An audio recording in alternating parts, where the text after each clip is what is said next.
Welcome back, everyone, to another episode of College Hockey Talk. On today's episode, I'm joined by future Syracuse women's hockey player who just finished up her season with the St. Albert Slash, Haley Trudeau. Thank you so much for coming on the podcast today, Haley, and how's everything going? Good, and thank you so much for having me. I'm very excited to do this interview. Well, I'm excited to have you on. And how has your summer been going so far? And do you have anything fun planned, whether it's hockey related or not? It's been good. I last week I just finished my last high school exam, so I'm officially done. But honestly, just pretty much training, being with friends, and then we have a trip to Jasper planned with a couple of friends. We're gonna go tenting and just hiking and all like just some fun stuff in the mountains. Nice. Is that in Alberta, I assume? Yeah, it's just in the mountains, right on the kind of near the border of BC. Nice, nice. That sounds like a lot of fun. When do you officially graduate high school? When's that ceremony happen? We had it in May, so we had it Okay, before we were done exams and everything. So, yeah, I'm already done graduation. So, yeah, it's all summer now. nice, nice. Well, in regards to training, what are you trying to work on for the upcoming season, especially heading into college hockey? Yeah, so as I know, like college hockey, girls are older, bigger, faster. So I'm just trying to work on my strength because I'm a bit smaller. So those corner battles, like I want to be able to keep on the puck more, not be able to be pushed off. So probably my strength is the biggest thing I want to be working on this year Well, I for the sort of summer. want to, well, I sort of want to start off now talking about the beginning of your career and sort of Mm-hmm. working all the way up to where you are today. So, from the research I did on yourself, it says that you're from Sherwood Park, Alberta. So, Mm-hmm. talk about growing up there and how'd you start playing hockey? Yeah, so my brother, he's a bit older than me. He's 2 years older than me. So he started playing hockey. My dad put him in, and then I was always just dragged to the rink. So as soon as I was there watching his hockey, I was like, I want to go on the ice. So as soon as it was my age and time to come, I was on the ice and I just fell in love with it. My dad he played hockey growing up. He played he played in junior, so he was really in it, and I kind of just fell in throughout the whole my whole journey. So just having that good community in Sherwood Park, it's a really big hockey um, town. So yeah, just pretty much following my brother's footsteps, honestly. Who was your favorite player growing up? Was it someone on the Oilers or Flames? I'm not sure which part of Alberta you're from, so I don't want to make that mistake. I'm like near Edmonton, so Oilers is a big team here. But honestly, it wasn't anyone from those two teams. I was really in love with the Pittsburgh Penguins, so I like really liked Sidney Crosby. I liked his game, how he was really good at playmaking. He just any situation he always found the best play to make, and I like really enjoyed that part of his game. Yeah. Or were you a Pittsburgh Penguins fan growing up, or were you always an Oilers fan? I was both. I was more Pittsburgh. My dad brought me to a couple of the games and I was like full out Pittsburgh, but now more as I get older, it's more Oilers for me. Nice, nice. Well, Yeah. it'll be interesting to see what Edmonton does this offseason, especially since Bouchard's an RFA. I'm looking forward to Yeah. that. And then Yeah. Crosby, big fan of his, love watching him Hmm. play. But as an American, he broke my heart in 2010, and it's hard to sort of forgive him for that. Yeah. So I know that must be a different memory, though, for you. Oh no, it was awesome watching that game. Yeah. Well, let's start off talking about the beginning of your career a little bit more. So before you were on the Slash, you played for the Sherwood Park Royals. Talk Hmm. about that experience of playing for your hometown team and what that was like. Yeah. So in Sherwood Park, it's always like every kid's dream, boys or girls, to play on like the Kings Association. So once I made that team, it was just like, okay, this is like elite hockey now. The community just made by that association is amazing. The Sherwood Park Arena, where it's like our home rink, there's always a game going on or a practice, so there's people watching all the time. They have a each season we have a thing called King's Day, so every single team in the association plays. So it's really good support by everyone, and yeah, just honestly, and in girls, it's a bit of a smaller community here, so everyone knows everyone, and it's such a supportive team, and I had an amazing time playing there. Now, after that season, you had to deal with a lot of challenges due to the pandemic, with things being delayed and not playing games, and obviously with no fans sometimes as well. How have you handled that challenge, and how has it made you a better hockey player throughout your development? Because I feel like it sort of happened in the peak Hmm. point of where players Yeah. start to develop and get their games going. And I feel like that must be tough, sort of having all those restrictions and with a lot of uncertainty, sort of trying to work on your game. So how did you sort of handle that adversity slash challenge? Yeah. So it first, the lockdown happened when we were supposed to go to provincials for my bantam year for Kings. And it was kind of a letdown because we had a pretty good team this year. Um, and we were thinking we had a pretty good chance of winning, so that was a letdown. But then going into the summer, I had a good opportunity with Slash that we all were doing Zoom workouts, so we did create a pretty good team culture just off of like online. And then the hard part about being in COVID was that I wasn't able to create good connections with the third years, the girls that previously won a ESL Cup in their first year. So I kind of got that taken away from me, but I think it helped me realize how much I really did love hockey, being away from it for so long. And then once the lockdown kind of started to get released, we were able to have 30-minute practices and just even be on the ice for that long. It was like, yeah, like I still love hockey. Like I want to be on the ice like all the time. So yeah, Yeah, no, I just totally honestly get where you're finding coming love from. back for the game. Yeah, Yeah, because it just makes you more grateful, I feel like I remember my exactly. first time playing after COVID, and it just I feel like I took the little things for granted Mm-hmm. before the pandemic started, and then after I sort of realized how fun it was to play hockey and just how things can get taken away from you so quickly. So I totally get where you're coming from, where Yeah, you became more appreciative of the sport and just the teams that you were on. exactly. Yeah. So you now currently play with the St. Albert Slash. I want to ask you sort of how you got the opportunity to play with that organization and how that came about. I'm sort of unfamiliar with how that process works because, like I said before, I am from the Mhm. USA. Yeah, so in my playing with the Royals, Dan Ockenberg, the coach of the Slash, he kind of just reached out to me. We had a couple of meetings. He just like kind of said what the Slash was all about. And in the AFHL with their league there's only 6 teams, so it's a very small league. So they're very like the coaches are all like um they really want to get their players, so they like pitch their team or whatever. But once a lot of the girls I knew were on that team, and just kind of hearing from other people and Dan, I was like, this is a team I want to be on. Like, um, just kind of how they, and as well as their legacy of winning the ESO Cup 3 times in a row. So just kind of wanting to be a part of that, I chose, yeah, St. Albert. And talk about what it's like playing in the AFHL and just the competition you face each game. Yeah, again, so there is only 16, so everyone pretty much knows everyone. The rivals kind of get bigger, and we play each other 6 teams I mean, 6 games each season. So being playing each other that much in such a short time, it just makes the competition even bigger. And the since it is such a small league, it's very good competition since there's so much skill in there. So I just thought it was very good for my development, learning from, especially in my first year playing the short 5 games I did play, um, just like developing an understanding what it's like to play in the league and like obviously the fast pace coming from Bantam. So yeah. And what have been some of your best memories, hockey wise, with St. Albert? Honestly, I think mostly the off ice stuff. Like we had our dressing room, so every day in that room was fun for me. The community just created by that team was amazing. I've been playing with some of those girls for like 6 years, so the relationships I created with them was amazing. And as well as just playing on the ice, it was always fun every single game I played. So yeah. Now, looking at your statistics, it seemed like you've made a huge improvement from your first year with the Slash to this past season. Mm-hmm. So I sort of want to ask, what do you think has been the biggest improvement you've made to your game this past season that led to sort of the success that you've had on the ice so far?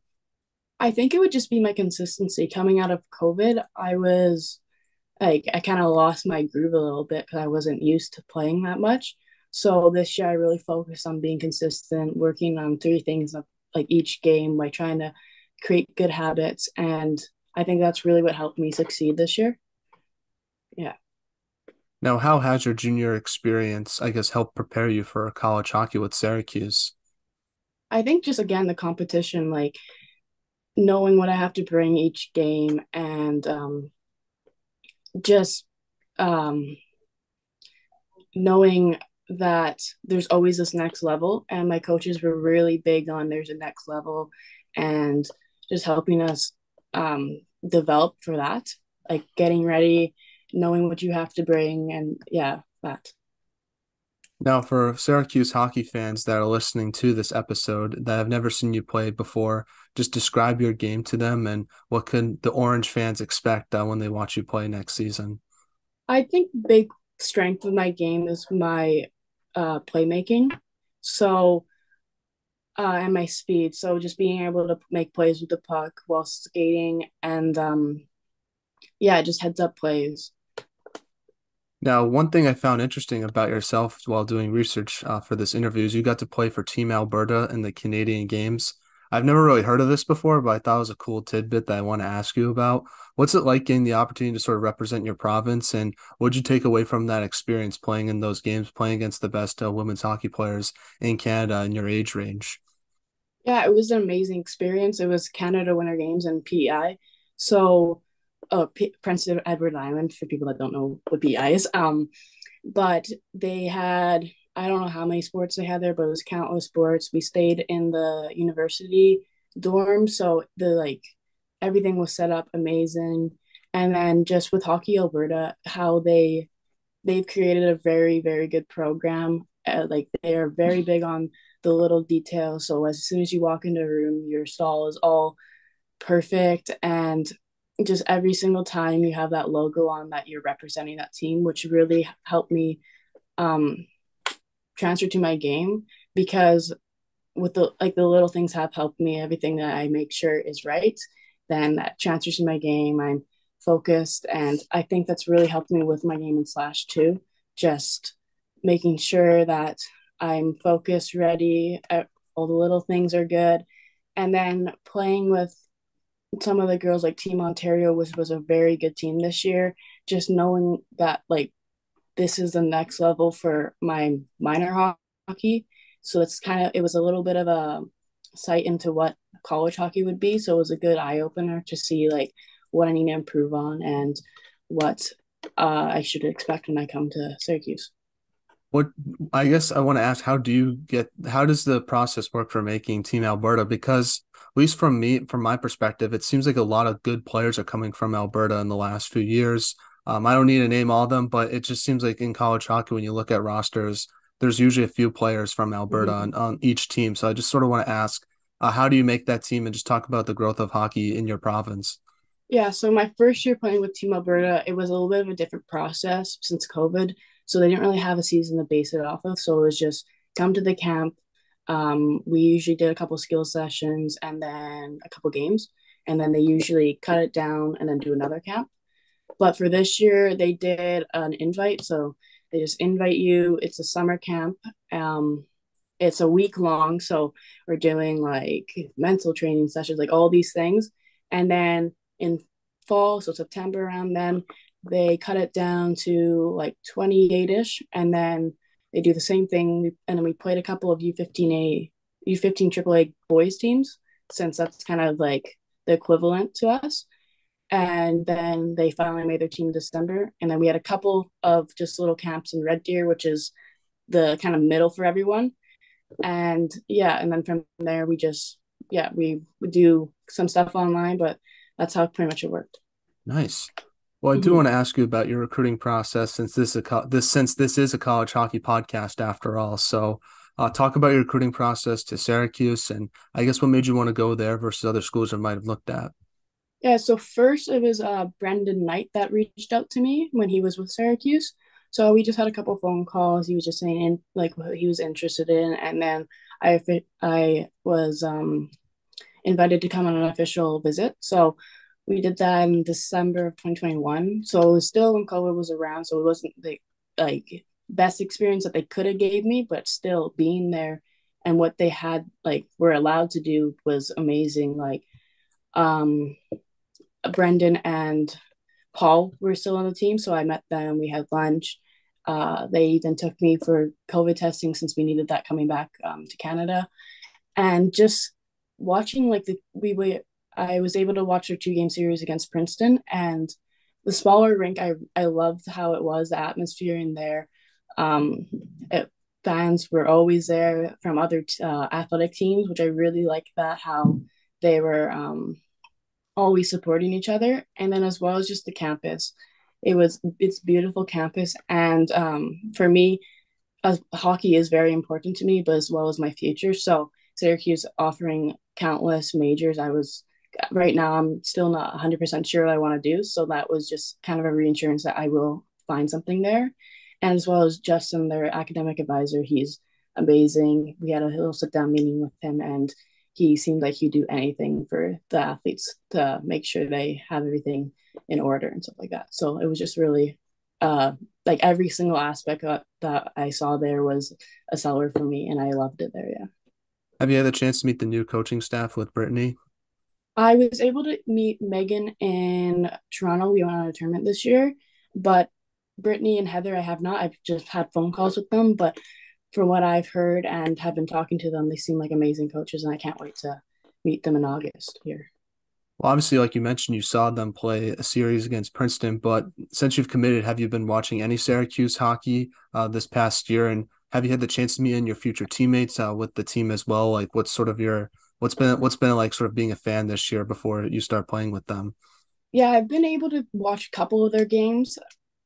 The 2 hour time difference has been a little bit tricky with stuff that I'm in, but I've been able to tune in couple of games, and the broadcasting they have there with the different camera angles and the commentators, it's amazing to watch um, from away. Like my parents love that. So that's good for them. And then I have been able to meet just one of my teammates, Jocelyn Fiala.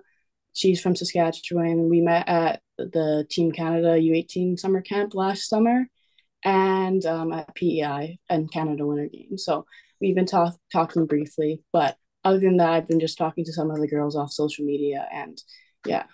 That's awesome. Well, what do you think Mhm. will be the biggest adjustment you have to make to college hockey? Obviously, you mentioned playing in the Canadian Winter Games. You sort of had an idea of what that adjustment will be like. So, what sort of you think will stand out to you most, the physicality or just sort of the speed of the collegiate game?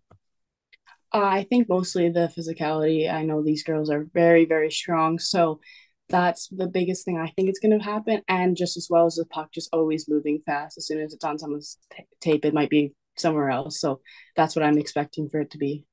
Yeah, I totally agree with you. I feel like they let a lot of stuff go in college. What's your Mm-hmm. sort of thoughts on body checking in women's hockey, whether you think it should be or shouldn't be allowed? I honestly think it's to start being like more lenient, being allowed. It's I don't if people were taught how to check Hmm. um right, then I think injuries would be a little bit less. But it's also hard to implement now since it's been like this for so long.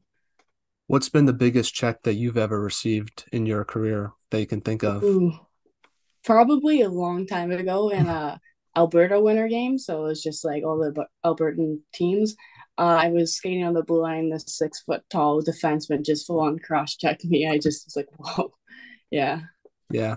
Yeah, I feel like it's good. Sometimes it feels good to take those hits because it sort of wakes you up a Mm-hmm. little bit. I don't know about Mm-hmm. this. That's how I feel. I don't know about yourself. Yeah, no, it's exactly like that. I need to keep my head up a bit more, like watch my Hmm. surroundings. Now, what are you most excited about when you think about playing for Syracuse next season? Is it just playing in the CHA, playing in the rank, getting the jerseys? Like, I just curious about like what makes you the most excited when you think about next season. I just think again playing in that the Kennedy, it seems like an amazing atmosphere to be in. Like just the support from all other athletic teams. So just I think that the just the games, honestly. Now, what are your team and individual goals and expectations with Syracuse once you get there? I think just to have a good start.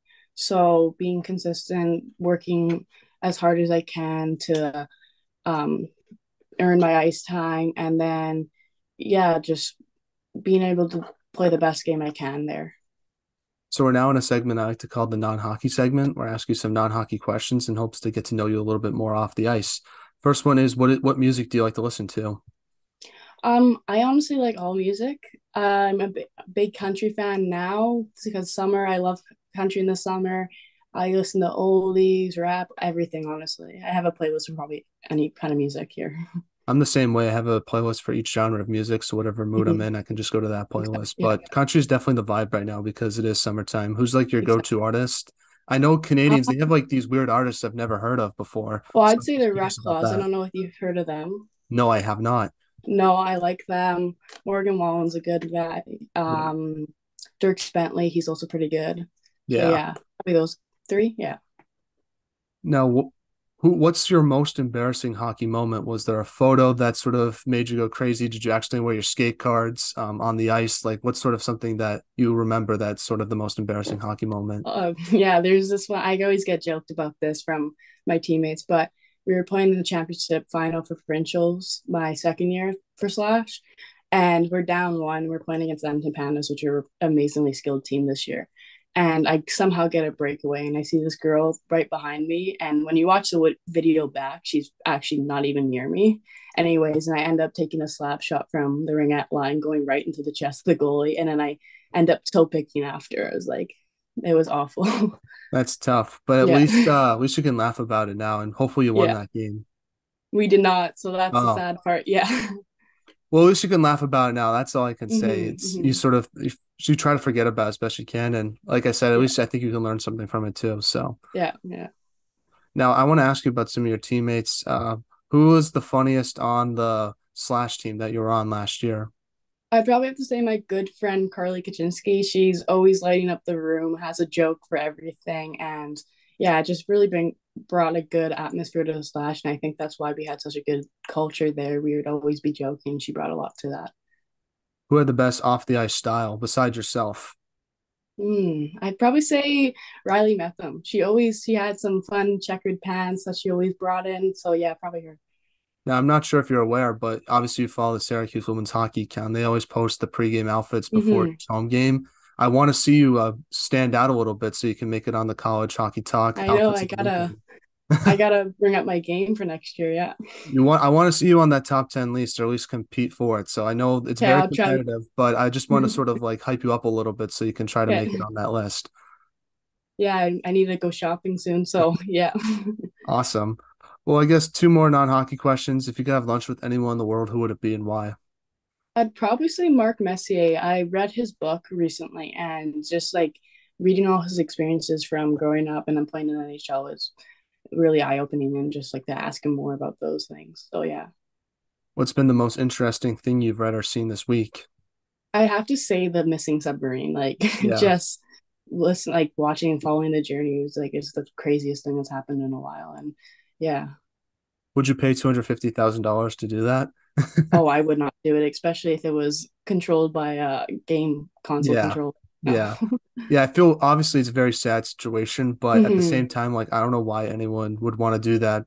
Well, just from the little research I've done, it seems very unsafe. And they like mentioned death and like the I would not I would Yeah, tap out like even before going on the boat I to get know. to the Titanic Yeah. wreck.